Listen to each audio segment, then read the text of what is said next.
Hello. As some of you may know, we are currently in the middle of a global pandemic due to the coronavirus. And this coronavirus has impacted our lives in more ways than we thought possible.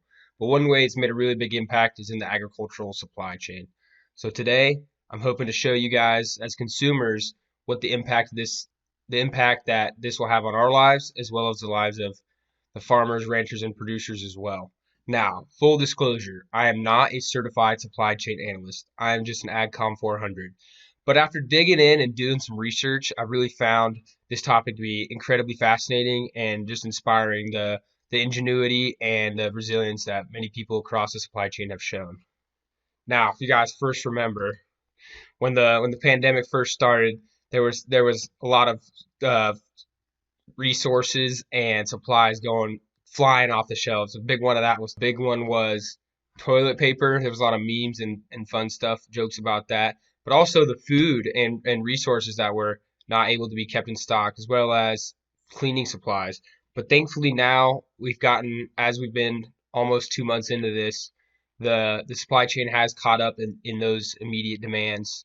But there's still long-term effects that we might be seeing. For example, in labor, the labor industry is very volatile, especially with these labor intensive industries like organic farms, strawberry farms, and farms that require like people to be close together and working, as well as factories. People are less than 6 feet apart, which is like not in accordance with the social distancing guidelines per the CDC. But with this, many labor workers are falling ill, so then they're unable to work because you don't want to bring a sick worker in and then get the rest of your staff work. And then trying to follow the CDC guidelines of keeping everybody 6 feet away can actually have an effect on labor as it's sometimes you have to be less than 6 feet of work though, 6 feet apart to work in the ag industry. So one of these industries that especially feeling it is the meat industry. Even as recently as today, we've seen meat processing plants close down across the country. They've been really feeling the effect. Um, Especially there was an article came out about the Tyson CEO really struggling, but there won't be a food shortage by any means. Thankfully, we do have enough cold food storages and reserve food that we're not going to see a food shortage, contrary to popular belief. But the future is very uncertain. And believe it or not, there will be a price spike, even though you would think the opposite. But the reason for that is because there'll be a shortage of meat because these meat processing plants can't take the meat and the animals to be in process and made and sent out to the consumer.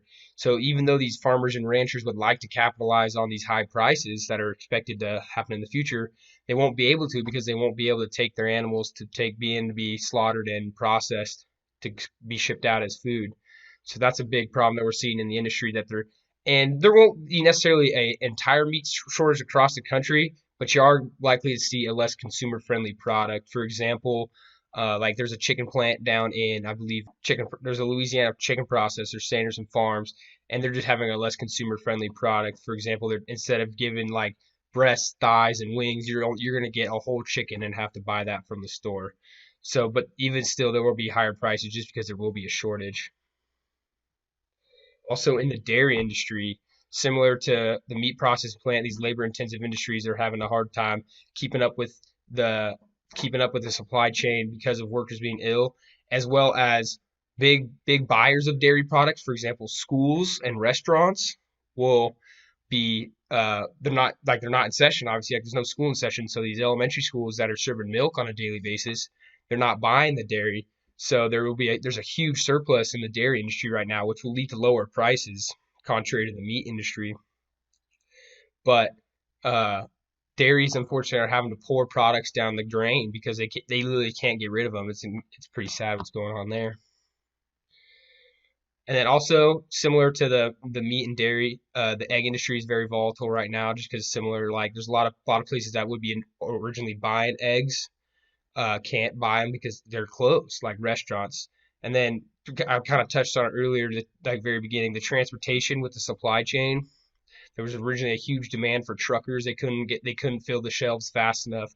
But thankfully, as we've kind of been into this longer, we've been able to tackle that and get on top of that. And then, as previously stated, with the labor shortage, these organic farms are really going to struggle because places that are being sold, like organic products are typically sold at, like farmers markets, they're all closed. So organic farms are really going to struggle through this.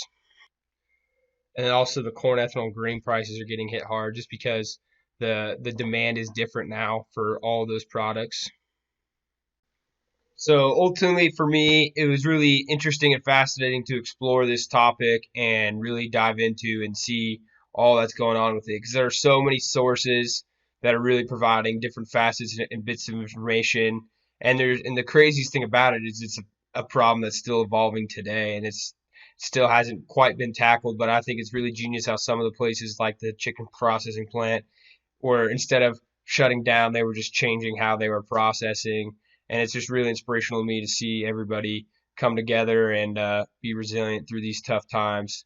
So ultimately, I hope as a consumer you understand that there isn't going to be a food shortage, but you can expect to see some fluctuations and some change in prices throughout different food and ag products because of the different uh, ways the supply chain has changed. For example, schools and restaurants not being open really has changed the demand for a lot of products for like also with lettuce going back to organic farms. Like lettuce primarily is sold to restaurants, but no restaurants are open. Granted, yes, they're still doing takeout, but the overall food and demand for restaurants has overall dropped quite a lot. So because of the different demand for these products down at the very end of the supply chain, it's affecting all the way top to bottom. So as consumers, we will feel the effects of that. And it was really cool to see again seeing all the different sources because there were so many sources that came out as like some of them are, as you can see, the dates are pretty recent. Some are even coming out still today. So yeah, for me, just being an AGCOM 400 student and not a certified supply chain analyst, it was fascinating, and I hope that the the industry will figure itself. So ultimately, we are going through some unprecedented times, but we can all just stay strong and resilient together, and things will get back to normal. And through this, the supply chain will get stronger as this has actually identified some weak links in the supply chain and how in the future those links can be solidified and changed so we can avoid the situation ever happening again.